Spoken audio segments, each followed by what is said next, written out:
स्वागत है आप सभी लोगों का आज की हमारी इस क्लास में। कई दिनों से मेरे पास मैसेजेस आ रहे हैं जिसमें लोग ये जानना चाहते हैं कि मिडिवल इंडिया की हिस्ट्री में हम लोगों ने इस्लाम को तो अच्छी तरीके से पढ़ लिया, लेकिन ये शिया और सुन्नी का क्या विवाद है, इनके बीच में झगड़ों का क्या कारण है और इस्लाम के कुछ प्रमुख संप्रदाय आखिर क्या होते हैं और इनमें आपस में ही झगड़े क्यों लगे रहते हैं। तो आइए आज इसी विषय के ऊपर हम लोग प्रकाश डालते हैं और आज के हमारे टॉपिक का जो मुख्य विषय क्षेत्र होगा वो होगा शिया और सुन्नियों का विवाद। ये कहानी प्रॉफिट मोहम्मद के टाइम से ही शुरू होती है। जैसा कि आप लोग जानते हैं कि 622 एडी में इस्लाम आता है। इस्लाम के आने के बाद जब प्रॉफिट बूढ़े होने लगते हैं और वो बिल्कुल मृत्युशैया पे पहुंच जाते हैं, उनका निधन होने वाला होता है, तब उनके सामने एक चिंता आती है, एक प्रॉब्लम आती है। और वो प्रॉब्लम ये थी कि उनके बाद इस्लाम का क्या होगा। चूंकि अरब में जाहिलियत का दौर था, कुरान में उसे यौम जाहिलियत लिखा गया है। लोग पढ़ना लिखना नहीं जानते हैं, कपड़े पहनना नहीं जानते हैं, एजुकेशन नहीं है, कल्चर नहीं है, तो लोग कैसे चलेंगे। प्रॉफिट ने अपने आखिरी संदेशों में 3-4 बातें स्पष्ट रूप से कह दी, जिनमें पहली और मुख्य बात यह थी कि प्रॉफिट मोहम्मद, पैगंबर मोहम्मद अल्लाह नहीं है, वो केवल अल्लाह के द्वारा भेजे गए एक दूत हैं। अल्लाह के द्वारा भेजे गए दूत से तात्पर्य है वो व्यक्ति जो अल्लाह के पैगाम लेकर आया है, और जो अल्लाह के पैगाम लेकर आया है उसे पैगंबर कहा जाएगा। इसलिए सभी लोगों को ये चीज एकदम क्लियर होनी चाहिए कि प्रॉफिट मोहम्मद अल्लाह नहीं है, वो उसके मैसेंजर हैं, वो उसके पैगंबर हैं जो अल्लाह का पैगाम लेकर आए हैं। दूसरी बात स्पष्ट की जाती है कि Quran is the last book. Ibrahim religion में मोसेस, जीसस और प्रॉफिट सभी के समय में अलग अलग किताबें आई, लेकिन जो किताब प्रॉफिट मोहम्मद के समय में आई यानी कि कुरान, वो आखिरी किताब है। कुरान के बाद अब कोई भी नई किताब नहीं आएगी, और अगर आई तो उसे नहीं माना जाना चाहिए, ये बात प्रॉफिट कहते हैं। तीसरी और आखिरी बात कि मेरे ना रहने के बाद जो अल्लाह का संदेश है, जो अल्लाह के मैसेजेस हैं, वो आप लोगों को कौन बताएगा। तो चूंकि प्रॉफिट पढ़े लिखे नहीं थे, लिखना नहीं जानते थे, इसलिए वो ज्ञान जो उन्हें मिला था, जिब्रेल ने जो ज्ञान उन्हें दिया था, उस ज्ञान को वो बोला करते थे। और सुन्नो का मतलब सुना हुआ ज्ञान। तो जिब्रेल ने जो उनको बताया वो उन्होंने सुना, यानी कि सुन्नो। और प्रॉफिट जो जनता को बताते थे वो भी तो प्रॉफिट बोलते थे और जनता सुनती थी, तो वो भी है सुन्नो। सुन्नो को कभी भी लिखा नहीं जा सकता, क्योंकि सुन्नो का मतलब ही है सुना हुआ ज्ञान। लेकिन फिर भी प्रॉफिट के ना रहने के बाद प्रॉफिट का रोल तो कोई प्ले नहीं कर सकता, क्योंकि वो लास्ट प्रॉफिट है। इसलिए इस ज्ञान को लिखवाया गया, और इस ज्ञान को लिखवाने के लिए एक ऐसे व्यक्ति की तलाश शुरू हुई जो पढ़ा लिखा हो, काबिल हो और प्रॉफिट के प्रति ईमानदार भी हो। यह तलाश जल्द ही पूरी हो गई अबू बकर के रूप में। और अबू बकर वो शख्स हुए जिन्होंने कुरान लिखी। प्रॉफिट बोलते थे, अबू बकर लिखते थे, और प्रॉफिट किसी थर्ड पर्सन से पढ़वा करके ये कंफर्म करते थे कि अबू बकर ने जो लिखा है वो सही लिखा है कि नहीं। तो इस तरीके से आसमानी किताब जमीन पर उतर आई, जिसे हम लोगों ने कुरान कहा। कुरान के बारे में भी प्रॉफिट ने क्लियर मैसेज दिया कि it is the last book, अब इसके बाद कोई भी मजहबी किताब नहीं होगी। I am the last profit, मेरे बाद अब कोई पैगंबर नहीं होगा। और इसी बीच प्रॉफिट बूढ़े हो चुके थे। अपनी मृत्यु से ठीक पहले उन्होंने ये संदेश दिया कि प्रॉफिट के मरने के बाद अब कुरान ही आपको जिंदगी जीने का रास्ता दिखाएगी। कुरान में जो लिखा है उसी का आप लोगों को अनुसरण करना है, उसी के अकॉर्डिंग आपको अपनी संस्कृति को बढ़ाना है, आगे ले जाना है। लेकिन समस्या यह है कि अरब के लोग तो अब भी पढ़े लिखे नहीं हैं। ये कुरान आखिर उन्हें समझाएगा कौन। तो इस समस्या का भी समाधान प्रॉफिट मोहम्मद ने कर दिया और एक नए पद का सृजन किया, एक नई पोस्ट बनाई और उस पोस्ट का नाम है खलीफा। खलीफा का मुख्य काम होगा प्रॉफिट के ना रहने के बाद लोगों को कुरान के ज्ञान को समझाना और दीन के रास्ते पर ले जाना, प्रॉफिट के दिखाए रास्ते पर ले जाना और अल्लाह के संदेशों से रूबरू कराना। और इस तरीके से प्रॉफिट मोहम्मद के बाद एक नए पद का सृजन हुआ जिसे हम लोग खलीफा के नाम से जानते हैं। पहला खलीफा कौन बनेगा? आपको लगभग क्लियर होगा, अबू बकर। क्यों? क्योंकि कुरान उन्होंने ही लिखी थी और जिसने खुद कुरान लिखी हो वो कुरान का सबसे अच्छा जानकार माना जाएगा। इसीलिए प्रॉफिट अपने जीते जी ये घोषणा करके गए थे कि उनके ना रहने के बाद अबू बकर अगले खलीफा होंगे। लेकिन अबू बकर का ये जो पद है ये रिलीजियस पोस्ट है, ये धार्मिक सत्ता के प्रमुख का पद है। प्रॉफिट मोहम्मद की कुछ ना कुछ राजनीतिक सत्ता भी तो होगी। जी हां, राजनीतिक सत्ता भी थी। प्रॉफिट को एक ही बेटी थी जिसका नाम था रन्नू और उनके हस्बैंड का नाम था अली। अगर किसी को एक ही बेटी हो तो निश्चित तौर पे उसके ना रहने के बाद उसकी जो फिजिकल प्रॉपर्टी है उसकी वारिस उसकी बेटी ही होगी। प्रॉफिट ने अपनी सेना भी बनाई थी, मक्का के कई सारे इलाकों को जीता भी था, मदीने में भी उनकी अच्छी खासी प्रॉपर्टी थी। तो प्रॉफिट के ना रहने के बाद उनकी जो फिजिकल एसेट्स हैं, उनकी जो पूंजी है, उनकी जो प्रॉपर्टी है वो टेक्निकली उनकी बेटी को जानी चाहिए थी। तो जी हां, वो उनकी बेटी और दामाद को ही गई और दामाद का नाम था अली हसन, जिसे आमतौर पे हम लोग अली के नाम से जानते हैं। लेकिन यहां पे प्रॉब्लम ये है कि इस्लाम में प्रॉफिट के ना रहने के बाद अब दो वारिस हो गए। पहला वारिस जो कि धार्मिक सत्ता का प्रमुख है यानी कि धार्मिक वारिस, और दूसरा वारिस जो कि राजनीतिक सत्ता का प्रमुख है यानी कि राजनीतिक वारिस। और इस तरीके से धार्मिक सत्ता के प्रमुख बने अबू बकर और राजनीतिक सत्ता के प्रमुख बने अली।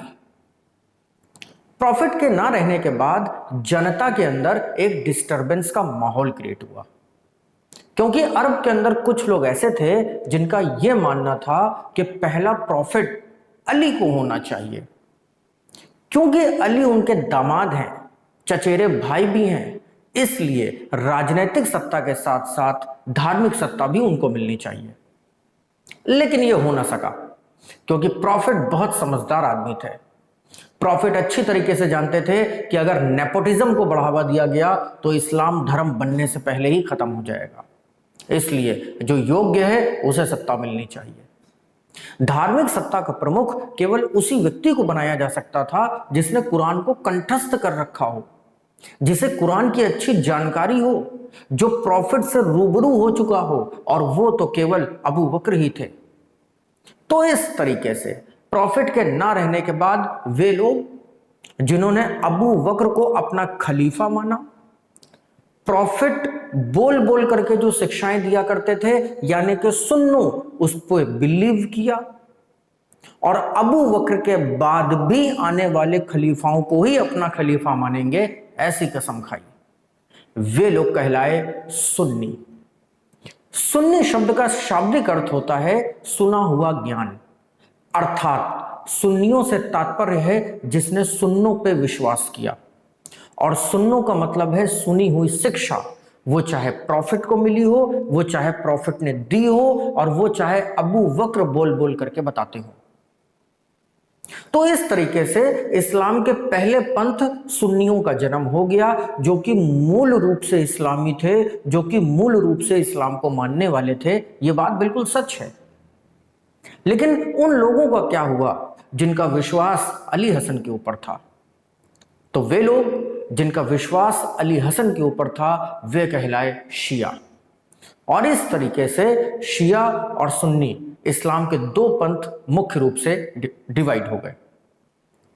अब समस्या यहां पर यह आती है कि शिया और सुन्नियों के बीच क्या कोई कॉमन चीज भी है या इनके बीच में केवल झगड़े ही हैं?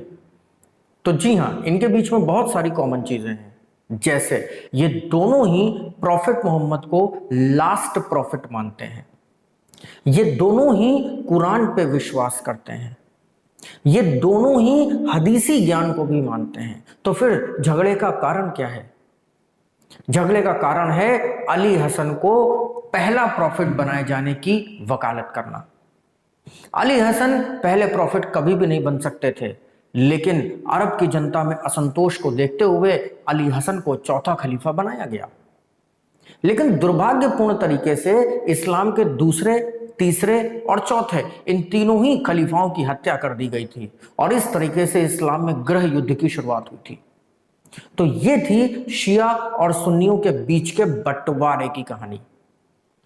बंटवारे की इस कहानी के बाद अब आइए इस्लाम के विभिन्न संप्रदायों की चर्चा करते हैं। तो जैसा कि आप लोग अभी तक समझ चुके हैं कि इस्लाम को दो भागों में विभाजित किया जाता है। पहले हिस्से में सुन्नी आते हैं।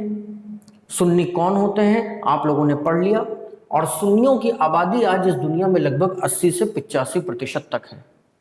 और दूसरे हिस्से में आते हैं शिया, जिनकी आबादी आज इस दुनिया में करीब 15 से 20% तक है।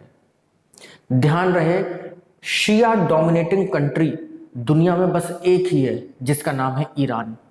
बाकी सारे कंट्री जो भी मुस्लिम कंट्रीज हैं वो सब सुन्नी डोमिनेटिंग कंट्रीज हैं।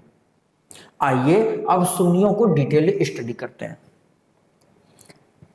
हालांकि प्रॉफिट ने यह बात जरूर कही कि वो लास्ट प्रॉफिट है, कुरान आखिरी किताब है, लेकिन फिर भी समय के साथ इस्लाम में कुछ तब्दीलियां आई। जैसे कि हर धर्म में चेंजेस आते हैं, तो इस्लाम में भी चेंजेस आए। और जो सबसे पहली तब्दीली इस्लाम में आई वो ये कि हर कोई कुरान को नहीं पढ़ सकता, क्योंकि जिस तरीके से वेदों की लैंग्वेज बहुत टफ है, उसी तरीके से कुरान की भी लैंग्वेज बहुत टफ है। तो इसलिए जरूरत है एक गुरु की, एक टीचर की, एक मौलवी की, जो कुरान को सही तरीके से एक्सप्लेन कर दे। तो ऐसा माना गया कि 7वीं से 9वीं सदी के बीच में इस्लाम में 4 बेहद विद्वान शख्स पैदा हुए। ये 4 विद्वान शख्स जो पैदा हुए, उनमें सबसे पहले विद्वान का नाम है अबू हनीफा। और अबू हनीफा का जो टाइम पीरियड है वो 699 एडी से लेकर के और 767 एडी तक है। ये इस्लाम के सबसे पहले और सबसे बड़े जानकार माने जाते हैं। दूसरे जो जानकार पैदा हुए, जो स्कॉलर पैदा हुए, उनका नाम है इमाम मलिक। इमाम मलिक अबू हनीफा के ही उत्तराधिकारी थे, लेकिन इनको बहुत ज्यादा लोकप्रियता, बहुत ज्यादा ख्याति नहीं मिली। और इनका टाइम पीरियड 711 से 795 तक माना जाता है। इमाम मलिक के बाद जो अगले इस्लाम के बेहद विद्वान शख्स आते हैं, उनका नाम है इमाम शफाई।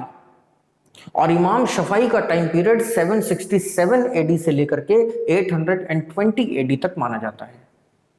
इमाम शफाई के बाद आते हैं इमाम हम्बल, और इमाम हम्बल 780 से लेकर के 855 एडी तक के टाइम पीरियड में रखे जाते हैं।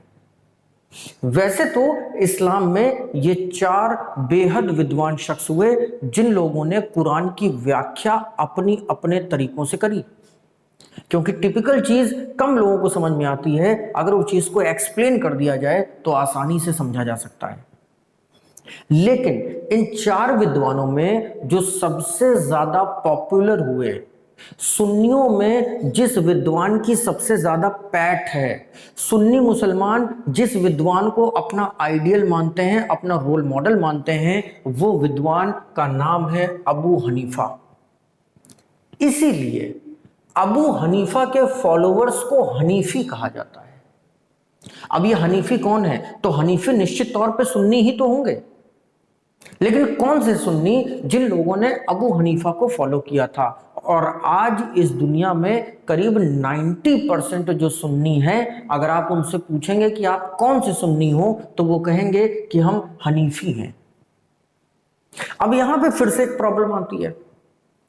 वो प्रॉब्लम ये आती है कि जब प्रॉफिट ने ये बात खुद कह दी कि मेरे बाद कोई अगला प्रॉफिट अब नहीं होगा, कुरान के बाद कोई अगली किताब अब नहीं होगी, तो कुरान अल्लाह और इंसान के बीच में ये चौथा आदमी कहां से आ गया? तो ये चौथा आदमी जहां से आ गया, उस घटना को हम लोग कह सकते हैं कि गुरु शिष्य परंपरा। ज्ञान बिना गुरु के नहीं मिल सकता है। तो ये बात इस्लाम ने भी स्वीकार कर ली, और ऐसा कहा जाता है कि ये बात स्वीकारने के पीछे इंडियन फिलॉसफी काम कर रही थी। अब हनीफी संप्रदाय का यहां से जन्म होता है, और आगे चल के 18वीं सदी तक आते आते हनीफी संप्रदाय भी दो स्पष्ट भागों में विभक्त हो जाता है। पहले वे जिन्हें देवबंदी कहा जाता है, और दूसरे वे जिन्हें बरेलवी कहा जाता है। जैसा कि मैं आपको पीछे कई बार बता चुका हूं कि कुरान की जो लैंग्वेज है वो काफी टिपिकल है। तो इस टिपिकल लैंग्वेज को समझाने के लिए खलीफाओं ने एक तरीका निकाला था। वो तरीका ये था कि खलीफा कुरान की व्याख्या कर देगा, और जब खलीफा कुरान की व्याख्या कर देगा तो एक नई किताब निकल के आ जाएगी, explanation of the Quran, interpretation of the Quran, simple interpretation of the Quran. और इस simple interpretation of the Quran को कहा जाएगा हदीस। तो इस तरीके से हदीस का जन्म हुआ। निश्चित तौर पर पहली हदीस अबू बकर ने ही लिखी होगी, क्योंकि कुरान समझाना चाह रहे थे लोगों को। लेकिन हदीस का कोई कॉन्सेप्ट इस्लाम के अंदर नहीं है। कुरान के अंदर कहीं कोई ऐसी बात नहीं लिखी है कि मुझे समझाने के लिए किसी दूसरी किताब का सहारा लेना पड़े। लेकिन धीरे धीरे हदीसों का चलन आ गया। तो पहली हदीस किसने लिखी होगी? जाहिर सी बात है कि आधुनिक काल में पहली हदीस तो अबू हनीफा ने ही लिखी होगी। दूसरी हदीस इमाम मलिक ने लिखी होगी। इसी तरीके से इमाम शफाई की भी हदीस होगी, और इमाम हम्बल की भी हदीस होगी, जिन लोगों ने कुरान को अपने अपने तरीकों से इंटरप्रेट किया, अपने अपने तरीकों से कुरान की व्याख्या करी। लेकिन सबसे पॉपुलर हदीस किसकी होती है? तो वो अबू हनीफा की होती है। इसलिए वे लोग जो कुरान को मानने के साथ साथ अबू हनीफा की हदीस को मानते हैं, उन्हें हनीफी कहा जाता है। समय के साथ एक और विद्वान होते हैं जिनका नाम है अशरफ अली थानवी। ये 1863 से लेकर के 1943 के बीच में हुए, और इन्होंने इनके प्रयासों से आगे चल के दारुल उलूम देवबंद मदरसे की स्थापना होती है। और ये जो मदरसे की स्थापना होती है ये 1866 के अंदर होती है देवबंद में। इस मदरसे की स्थापना के बाद दो और विद्वान आते हैं जो हनीफी विचारधारा की हदीसों को और अच्छी तरीके से नरेट करते हैं, इंटरप्रेट करते हैं। लेकिन अब प्रॉब्लम यहां पर यह आ रही है कि अशरफ अली थानवी, जो कि पैदा यहीं हिंदुस्तान में हुए, ये मुस्लिम लीग के बहुत बड़े समर्थक थे। मुस्लिम लीग के समर्थक होने के साथ साथ पाकिस्तान के बनने में इनका एक बड़ा रोल माना जाता है। कानपुर के अंदर इन्होंने अपनी शिक्षा दीक्षा ली, प्रोफेसर रहे, बहुत सारी किताबें इन्होंने लिखी। लेकिन इनके जो विचार हैं, उन विचारों को सूफिज्म से ले जाकर के जोड़ दिया गया। एक्चुअल में इनके विचार सूफिस्टिक थे या नहीं, इस बात को लेकर के अब भी मतभेद है। लेकिन इनके प्रयासों से एक नई विचारधारा पैदा हुई, और इस नई विचारधारा को देवबंदी विचारधारा कहा जाता है। आज दारुल उलूम या देवबंद स्कूल ऑफ लॉ विश्व का सबसे बड़ा इस्लामिक लॉ स्कूल है, और देवबंद मदरसे के अंदर दुनिया भर की हदीसों को इंटरप्रेट किया जाता है। देवबंद के अंदर कुरान को नरेट किया जाता है, और इस्लाम के अंदर जितनी भी प्रॉब्लम्स हैं, उन प्रॉब्लम्स को कुरान और हदीसों के माध्यम से दूर किया जाता है। तो क्रम क्या बना? क्रम ये बना कि सबसे पहले इस्लाम, इस्लाम के बाद आए सुन्नी, सुन्नी के बाद आए हनीफी, हनीफी के बाद आए देवबंदी, और देवबंदी के बाद भी ये क्रम आना जारी है, क्योंकि अकॉर्डिंग टू कुरान इस्लाम में 72 फिरके जो होने हैं। लेकिन आपके लिए कहानी बस यहीं तक काम की है, इसके आगे काम की नहीं है। दूसरी विचारधारा जो हनीफियों में आती है उसे कहते हैं बरेलवी। बरेलवी ये जो शब्द है ये बरेली जिले से पैदा हुआ है, और ये भी उत्तर प्रदेश में है। यहां पर अहमद रजा खां बरेलवी साहब ने 1856 और 1921 के बीच में जिनका जीवन काल रहा, इन्होंने भी एक इस्लामिक लॉ स्कूल की स्थापना करी, और इन्होंने भी हदीसों को अपनी तरीके से इंटरप्रेट किया। इन्होंने भी कुरान की व्याख्या अपनी तरीके से करी। तो इस तरीके से जो हनीफी कम्युनिटी है, उस हनीफी कम्युनिटी में भी दो सब कम्युनिटी आ गई। पहली आ गई देवबंदी और दूसरी आ गई बरेलवी। अब देवबंदियों और बरेलियों में यहां पर क्लैशेस हैं, और ये क्लैशेस इतने ज्यादा हैं कि देवबंदी बरेलवियों की जान के दुश्मन हैं और बरेलवी देवबंदियों की जान के दुश्मन हैं, जबकि ये दोनों हनीफी हैं। और दोनों हनीफी हैं तो इसका मतलब ये दोनों सुन्नी हुए, और ये सारे सुन्नी जो हैं ये शिया की जान के दुश्मन हुए।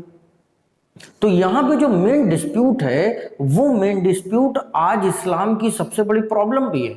ये मेन डिस्प्यूट क्या है, इसको भी समझिए। देवबंदियों में और बरेलवियों में जो मेन डिस्प्यूट है वो ये है कि अहमद रजा खां बरेलवी का जब निधन हुआ, जब इनकी डेथ हुई, तो इनकी मजार यहीं बरेलवी में बना दी गई, और बरेली में इनकी मजार के ऊपर हर साल मेला लगता है और लोग इनकी मजार को पूजने के लिए जाते हैं। इस्लाम के जो फंडामेंटल कॉन्सेप्ट्स हैं, उनमें एक कॉन्सेप्ट ये भी कहता है कि बुत परस्ती हराम है, मूर्ति पूजा नहीं होनी चाहिए। तो अगर मूर्ति पूजा नहीं होनी चाहिए तो किसी की मजार को आप कैसे पूज सकते हैं? तो मजार यहां पर कहीं ना कहीं बुत का ही रूप हो जाती है। तो बरेलवी थोड़े से लिबरल होते हैं, देवबंदी थोड़े से रेडिकल होते हैं। देवबंदियों का थॉट है कि मजार को पूजना नहीं चाहिए, जबकि बरेलवियों का ये कहना है कि हम मजार को पूजते नहीं हैं, हम मजार को चूमते हैं, यानी कि उससे मोहब्बत करते हैं। तो जिस चीज को हम लोग पूजा करने की संज्ञा देते हैं, उसे ये बरेलवी मोहब्बत की संज्ञा देते हैं। ये अपने अपने विचार हैं। ये एक झगड़े की जड़ है। दूसरे झगड़े की जड़ है कि देवबंदी विचारधारा का यह मानना है कि जो प्रॉफिट मोहम्मद थे वो एक इंसान थे, और इंसान के तौर पर उन्होंने खुदा का ज्ञान, अल्लाह का ज्ञान हम लोगों को दिया, बस इससे ज्यादा उनका कोई रोल नहीं है। लेकिन बरेलवियों का मानना है कि प्रॉफिट मोहम्मद इंसान तो थे, लेकिन इंसान होने के साथ साथ उनमें फरिश्ताई गुण भी थे। वो फरिश्ते के जैसे थे। वो आज हैं भी और नहीं भी हैं। वो जर्रे जर्रे में है। आप कुछ भी कर रहे हैं तो वो आपको देख रहे हैं। तो अगर वो आपको अभी भी देख रहे हैं तो इसका मतलब कि आपने प्रॉफिट मोहम्मद को कहीं ना कहीं क्या मान लिया? गॉड, खुदा, अल्लाह मान लिया। जबकि प्रॉफिट खुद ये बात कह के गए थे कि मैं कोई अल्लाह नहीं हूं, मैं केवल अल्लाह का मैसेंजर हूं, मैं प्रॉफिट हूं। इन दो मुद्दों के ऊपर मेन डिस्प्यूट है। तो इसलिए मजार को लेकर के मतभेद है। देवबंदी मजार को नहीं मानते, बरेली मजार को मानते हैं। फरिश्तों की कहानी पर देवबंदी विश्वास नहीं करते, बरेली विश्वास करते हैं। हदीसों के कॉन्सेप्ट पर बहुत ज्यादा विश्वास देवबंदी नहीं करते। देवबंदी केवल उन्हीं हदीसों को मानते हैं जो देवबंद में लिखी गई हैं। लेकिन बरेलवी उन सारी हदीसों को मानते और पढ़ते हैं जो दुनिया के किसी भी कोने में लिखी गई हैं। देवबंदी केवल पैगंबर मोहम्मद साहब के ऊपर विश्वास करते हैं, वो भी इस रूप में कि वो अल्लाह के मैसेंजर थे। लेकिन बरेलवी पैगंबर मोहम्मद साहब को फरिश्ता मानने लगे। यही रीजन है कि इस्लाम में भी अब आप देखते हैं जादू टोना, मूर्ति पूजा, तंत्र मंत्र, ताबीज, ये सारी चीजों के भी कॉन्सेप्ट आ गए हैं। तो इस तरीके से ये पूरी कहानी खत्म होती है सुन्नियों की। अगर इस पूरी कहानी को एक रफ तरीके से मैं फिर से आपको समझाऊं तो प्रॉफिट मोहम्मद के बाद जो 7वीं से 9वीं शताब्दी थी, उसमें इस्लाम में 4 प्रमुख विद्वान हुए। उन 4 प्रमुख विद्वान में जिसकी सबसे ज्यादा ख्याति फैली, उसका नाम है अबू हनीफा। अबू हनीफा को मानने वाले हनीफी कहलाते हैं, और हनीफी 2 भागों में डिवाइड हो गए, जिन्हें देवबंदी और बरेलवी कहते हैं। अब बारी आती है शियाओं की। शियाओं के साथ ऐसा कोई कॉन्सेप्ट नहीं है जैसा आपने यहाँ पे सुन्नियों के साथ देखा, लेकिन फिर भी शियाओं में भी बहुत सारे फिरके हैं। शियाओं के साथ सबसे बड़ी समस्या यह है कि इस्लाम में शियाओं की जो काउंटिंग है वो अली से शुरू होती है। जैसा कि अभी मैंने आपको बताया कि अली को पहला खलीफा बनाया जाना चाहिए था, ये शिया लोग मानते हैं, लेकिन नहीं बने, लेकिन चौथे तो बने ना। तो ये लोग खलीफाओं की गणना अली से करते हैं और अली को पहला खलीफा मानते हैं। ये शियाओं की सबसे बड़ी प्रॉब्लम है।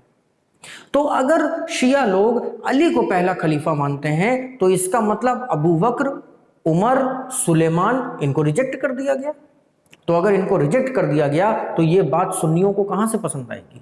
बस यही आज के समय में शिया और सुन्नियों के बीच में झगड़े का मुख्य कारण है। हालांकि सुन्नियों के भी जो कई सारे पंथ हैं उसमें इस्ना अशरी, जैदिया, इस्माइली, दाऊद वोहरा, खोजा और नुसैरी प्रमुख हैं।